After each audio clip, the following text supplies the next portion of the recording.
just you and I.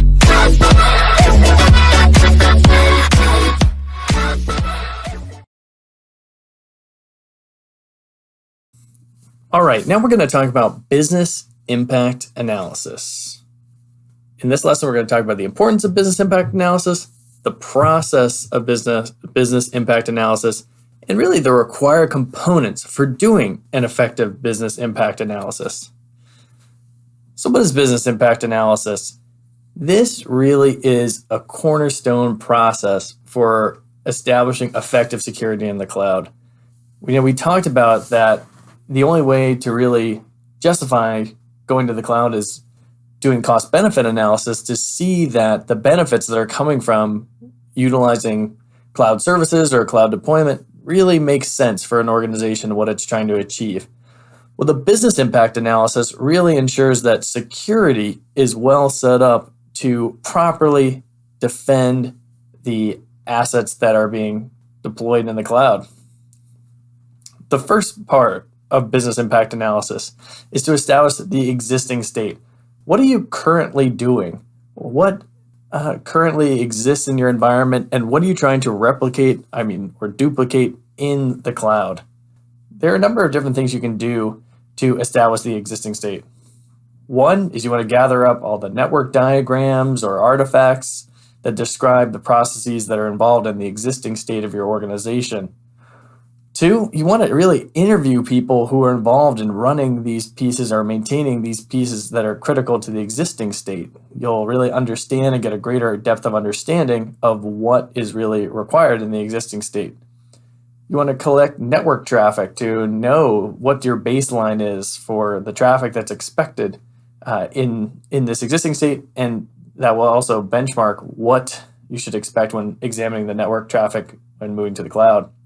Another really critical step here is doing an asset inventory, understanding all the pieces that are involved in the existing state from an infrastructure perspective, the databases, the applications, the servers, authentication servers, load balancers, everything in terms of the assets that are required for the architecture of the system, as well as the information assets. What information is really going in to each of these components of the existing state?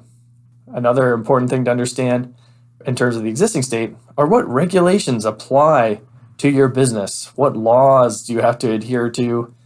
What are you currently doing to ensure that compliance is maintained? And then you also want to see what level of insurance does your organization have to protect and maintain their existing business operations. This helps you understand from a risk perspective what things are covered or have been transferred, to use the proper terminology, to this third party, meaning the insurance company. Once you've really understood this whole universe of the existing state of your organization, then you can really determine the criticality. Which assets are the most important, most essential, the crown jewels, if you will, of your organization? And that is really important from a security perspective because those are the elements that deserve the most protection. You really want to spend the most time ensuring that they are properly secured, that there's effective governance over those information assets, and that there is also that defense in depth quality to how the controls are set up to maintain the protection. So now that we know what's the most important thing, we also want to figure out what is the organization's risk appetite. So we've discussed what risk is in prior lessons, that a risk is really the likelihood that a threat will seize upon a vulnerability and that the damage will be realized. Now, one really important thing about risk, you can never eliminate risk completely. You can't just eliminate risks. You really have to examine the risk, compare it to the business value that the opportunity presents, and figure out how your organization wants to respond. Would taking on this opportunity potentially ruin the business if something went wrong? That's a risk you probably aren't going to take. That's outside of what's referred to as the organization's risk appetite. Ensuring that something is not necessarily protected to the highest standard possible. Well, if the asset isn't worth as much as the highest standard or the operational burden of maintaining that control, then you'd say, well, that exceeds our risk appetite, or excuse me, that control is overkill related to where risk appetite is, and we really think that lower control is appropriate. There are only 4 ways to really respond to risk. You can avoid something.